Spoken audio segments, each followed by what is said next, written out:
así como en el aposento alto, Padre.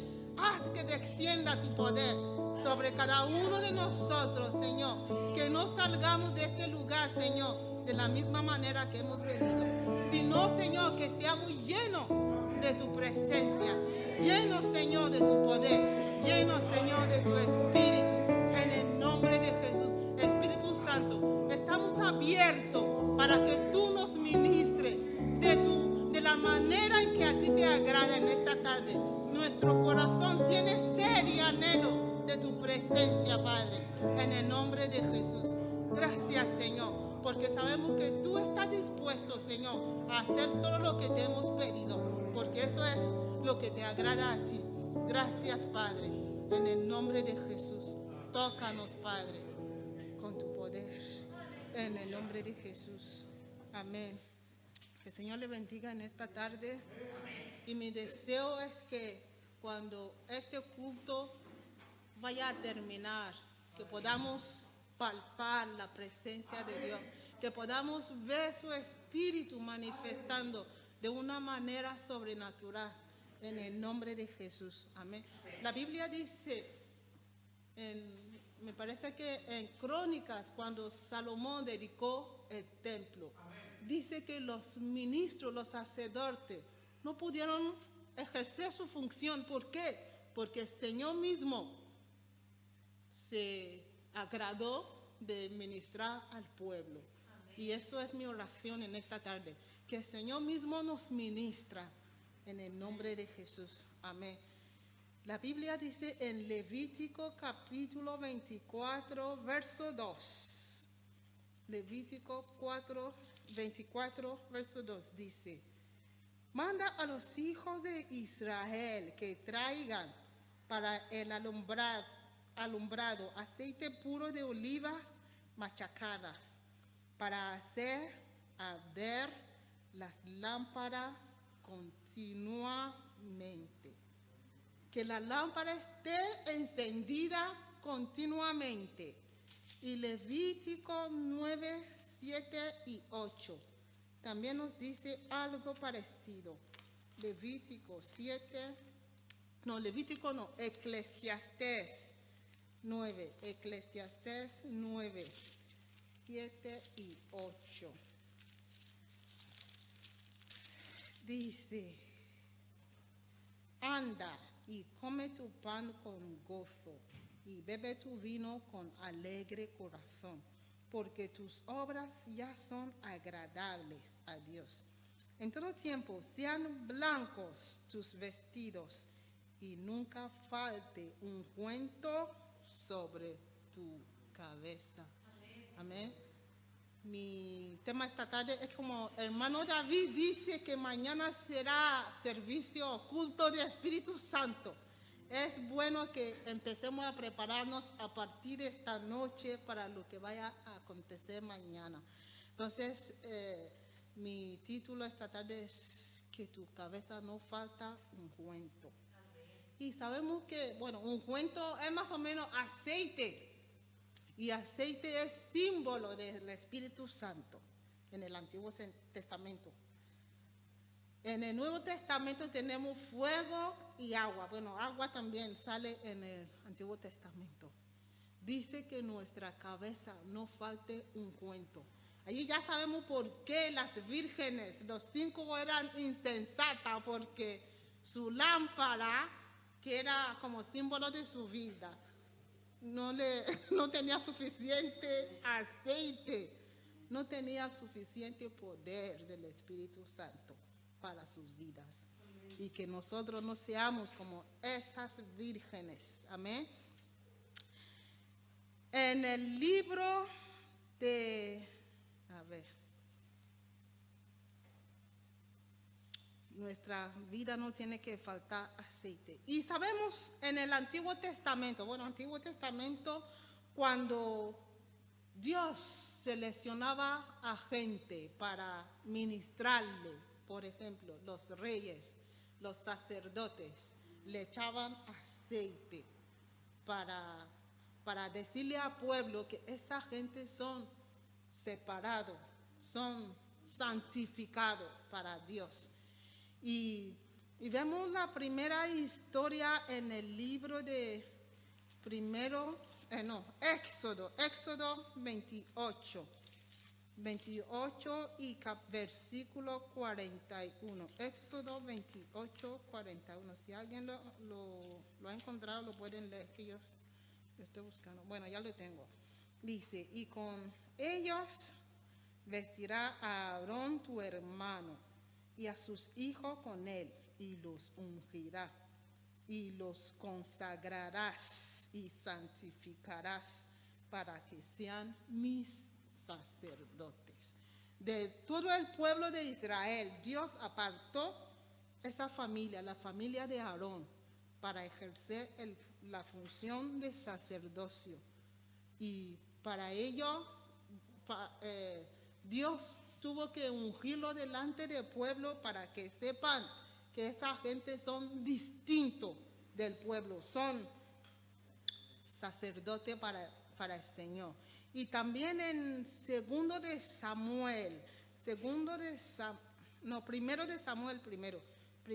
Samuel capítulo 10. Capítulo 10 y verso 1 y 6. Capítulo 10, 1.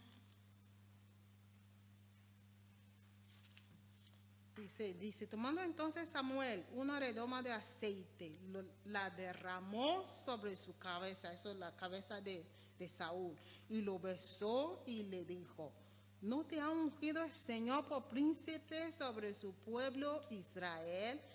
Hoy después que te hayas apartado de mí, hallarás 2 hombres junto al sepulcro de Raquel en el territorio de Benjamín, en Selsa, los cuales te dirán, las asnas que habías ido a buscar se han hallado. Tu padre ha dejado ya de inquietarse por las asnas y está afligido por vosotros, diciendo, ¿qué haré acerca de mi hijo? 6. Dice, entonces el Espíritu del Señor vendrá sobre ti con poder y profetizarás con ello y será mudado en otro hombre.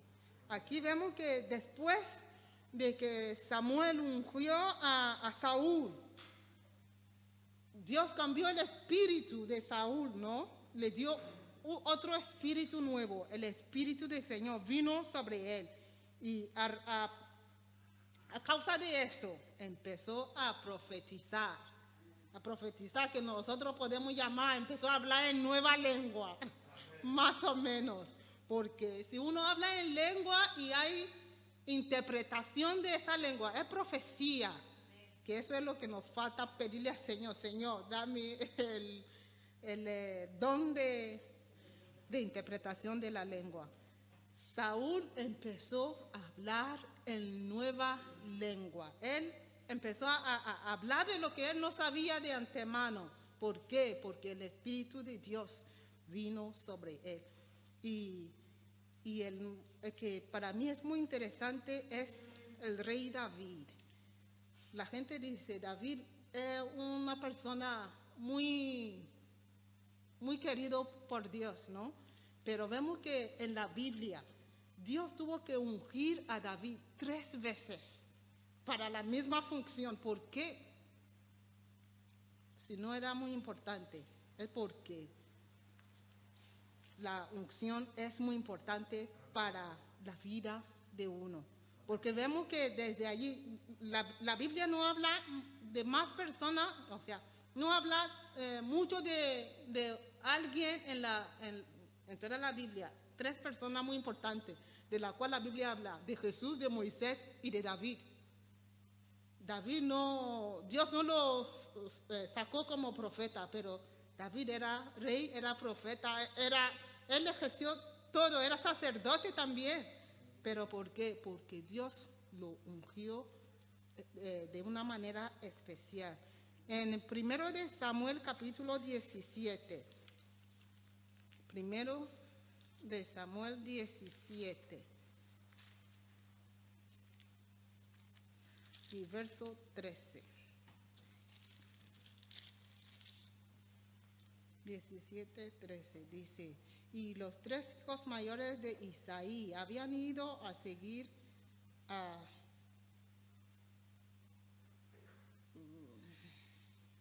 Bueno, 13... Aquí no era, pues era donde Samuel vino, será 16, a ver. Sí, 16 dice, y Samuel tomó el cuerno de aceite y lo ungió en medio de sus hermanos. Y desde aquel día en adelante, el Espíritu del Señor vino sobre David. Se levantó luego Samuel y se vino a Ramá. 16:13. Y allí vemos que con razón David pudo enfrentar a Goliat. ¿Por qué? Porque Dios lo había ungido antes con poder, con su espíritu. Y la Biblia dice en Zacarías 4:6, dice, no es con fuerza ni con poder, sino con el espíritu. Y más adelante dice, ¿quién eres tu monte delante de Zorobabel? Será hecho, me parece que eso es, no sé si 4:8, porque el Espíritu de Dios en nuestra vida nos da poder, poder sobrenatural, poder para hacer lo que normalmente no podremos hacer con nuestra fuerza. En 2 de Samuel 2:4, allí fue la segunda vez que ungieron a David. 2 de Samuel 2:4.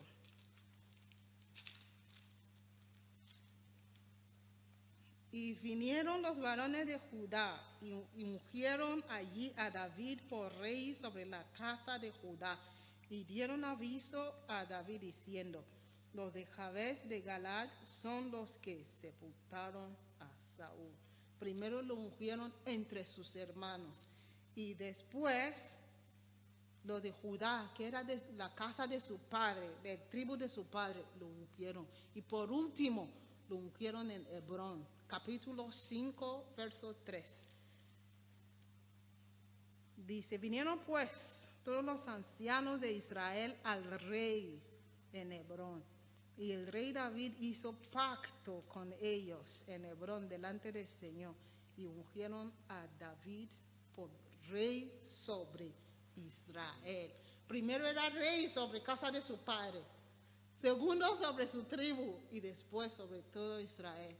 Allí es lo que dice Jesús en Hechos 1:8. Dice, y recibiréis poder cuando haya venido el Espíritu Santo sobre vosotros. Y me seréis testigo primero en Jerusalén y después en Samaria. Primero donde tú estás. Y luego ya un poco más adelante y luego ya hasta lo último de la tierra. Dios quiere que todo esté muy lleno de su poder. ¿Por qué? Porque un cristiano sin poder no es amenaza para Satanás. Satanás sabe cuáles son los que tienen el poder del Espíritu Santo. ¿Se acuerdan de la historia de los 7 hijos de Esqueva? En Hechos 19, creo que verso, no sé si 14, sí, Hechos 19, 14, que ellos eran exorcistas y habían salido para echar fuera demonios de uno. Y demonio dice, había 7 hijos de un tal Esqueva, judío, jefe de los sacerdotes que hacían esto. Dice, pero respondiendo el espíritu malo, dijo, a Jesús conozco y sé quién es Pablo, pero vosotros, ¿quiénes sois? Satanás sabe de lo que somos, sabe del lado de quién estamos. Amén. Y si decimos que somos cristianos y estamos haciendo lo de Satanás detrás, él sabe que somos. Saben que cuando Satanás tentó a Jesús, ¿qué fue lo primero que él atacó? Su identidad. Si tú eres hijo de Dios, él sabe si somos hijos de Dios o no somos hijos de Dios, si somos cristianos o estamos jugando a ser cristianos. En el libro de Número, antes de eso, vamos a ver el número, vamos a leer, sí, número 11, 26 y 29. Números 11, 26 a 29. Que fue cuando Dios mandó a Moisés a seleccionar a algunos ancianos para que vayan al monte con él. 26 y 21. Eso ya, si lo leen desde arriba. Dice, entonces Señor descendió en la nube y le habló, y tomó del espíritu que estaba en él, y lo puso en los 60 varones ancianos, y cuando posó sobre ellos el espíritu, profetizaron. Vemos que cuando el espíritu vino sobre ellos también, empezaron a hablar en lengua, y no cesaron. Y habían quedado en el campamento 2 varones, llamados el uno Eldad y el otro Medad, sobre los cuales también reposó el espíritu. Estaban estos entre los inscritos, pero no habían venido al tabernáculo, y profetizaron en el campamento. Y corrió un joven y dio aviso a Moisés y dijo, Eldad y Medad profetizan en el campamento. Entonces respondió Josué, hijo de Nun, ayudante de Moisés, uno de sus jóvenes, y dijo, Señor mío, Moisés, impídelos. Moisés le respondió, ¿tienes tú celos por mí? Ojalá todo el pueblo del Señor fuese profeta, y que el Señor pusiera su espíritu sobre ellos. ¿Qué pasa allí? Dios le había dicho a Moisés, esa carga es demasiado para ti, pues voy a darte ayuda entre los pueblos, ¿no? Para que no cargas tú solo con todo el peso. Y había 70 que habían sido seleccionados, pero 2 de ellos no pudieron acudir. Se ve que su espíritu estaba allí, porque no sé por cuál, la Biblia no nos dice por qué razón no estaban allí, pero ellos estaban en el campamento. Y dice que cuando el Espíritu de Dios descendió sobre el resto, también descendió sobre ellos. Eso nos dice que no hay barrera para que Dios haga su obra. La distancia no es impedimento. Cuando uno tiene sed y hambre de lo de Dios, Dios lo sabe, y Dios manda su espíritu allí donde uno está. Y dice, a mí donde me gusta, dice, ojalá todo el pueblo del Señor fuese profeta, que eso es lo que Dios quiere. Dios quiere poner su espíritu sobre todo el pueblo, pero para ello uno tiene que tener sed y hambre de lo de Dios. Amén. Y eso es lo que Jesús dice allí en Isaías 55, verso 1. Isaías 55, verso 1. Pero eso no es solamente para la gente que no han sido llenados del Espíritu. Bueno, todos estamos llenados, que no han visto la manifestación, sino para todo, porque Dios quiere que no nos complazcamos, ¿no?, con lo de ayer, sino que empecemos a rellenar lo que Él ya nos había dado, a renovarlo. 55:1 dice, a todos los sedientos, venid a las aguas, y a los que no tienen dinero, venid, comprad y comed. Venid, comprad sin dinero y sin precio vino y leche. Venid a las aguas. Las aguas, como ya sabemos, es el Espíritu de Dios.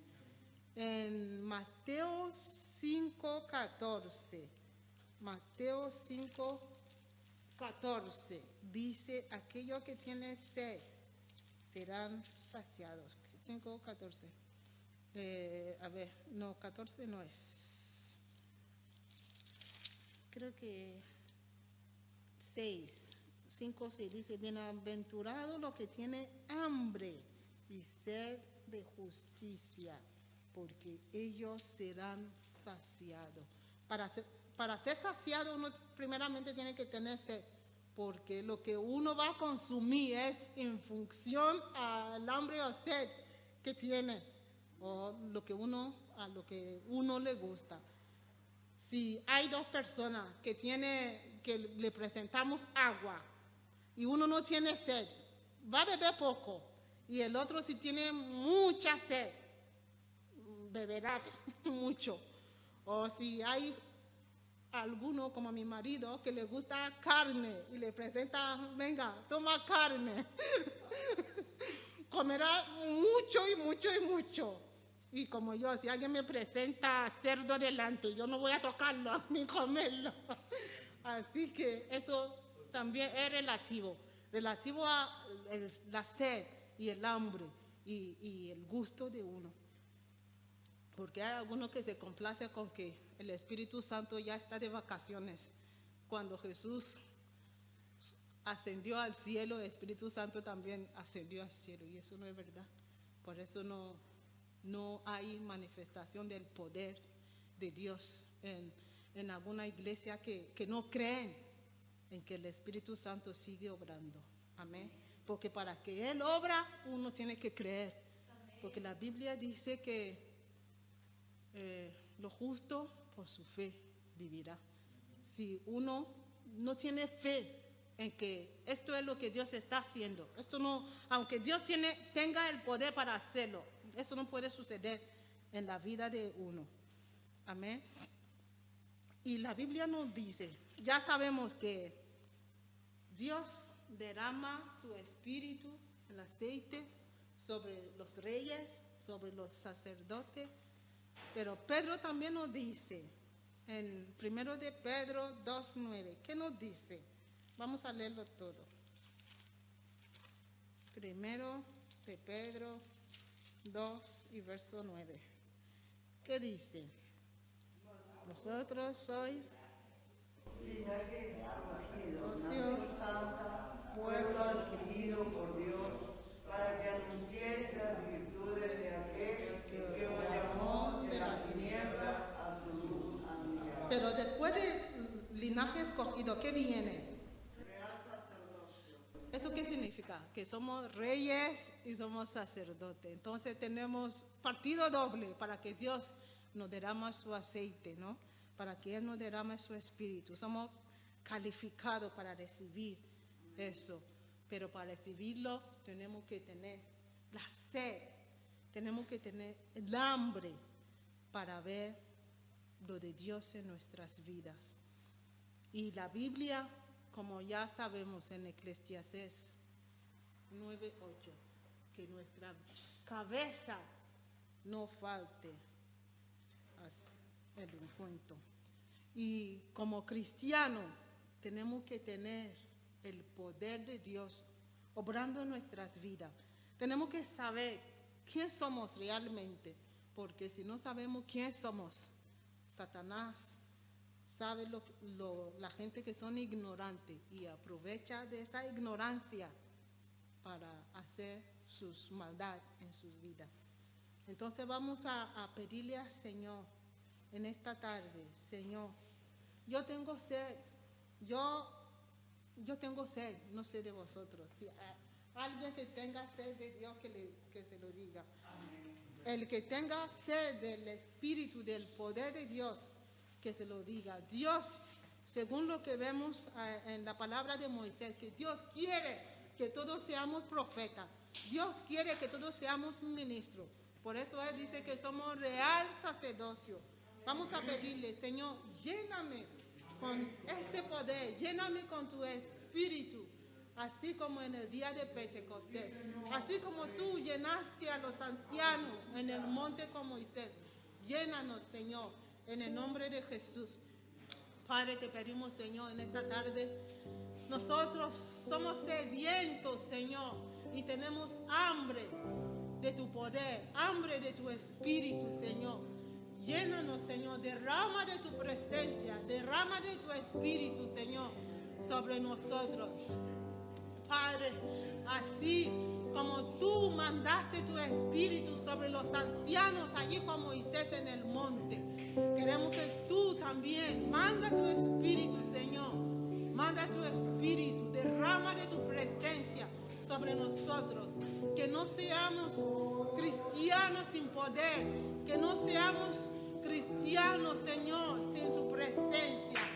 Que nuestra sombra, así como la sombra de Pablo levantó a los enfermos, que nuestra sombra pueda hacer prodigios y maravillas y señales, Señor, para tu gloria. Padre, derrámate sobre nosotros, Señor. Úngenos nuevamente de tu espíritu, Señor, en el nombre de Jesús. Queremos ver tu mano en obra en nuestras vidas. Queremos ver tu presencia. Queremos verte, Señor, mover a través de nosotros, Padre. Mover entre nosotros, Señor, en el nombre de Jesús. Gracias. Te pedimos, Señor, así como tu palabra nos dice que no hay barreras, Señor, para que tú puedas obrar aún en la vida de aquella gente que está en sus casas viendo este culto desde su ordenador, desde su televisión, que tú puedes hacer derramar tu presencia allí en su hogar. Padre, te pedimos, toca a cada uno, Señor, que tiene sed en esta tarde para ser lleno de tu presencia, que sean llenos, Señor, de tu espíritu allí en sus hogares, Señor, que haya manifestación de tu presencia, Señor, grandemente, en el nombre de Jesús. Espíritu Santo, te damos gracias porque sabemos que tú harás tu obra en el nombre de Jesús.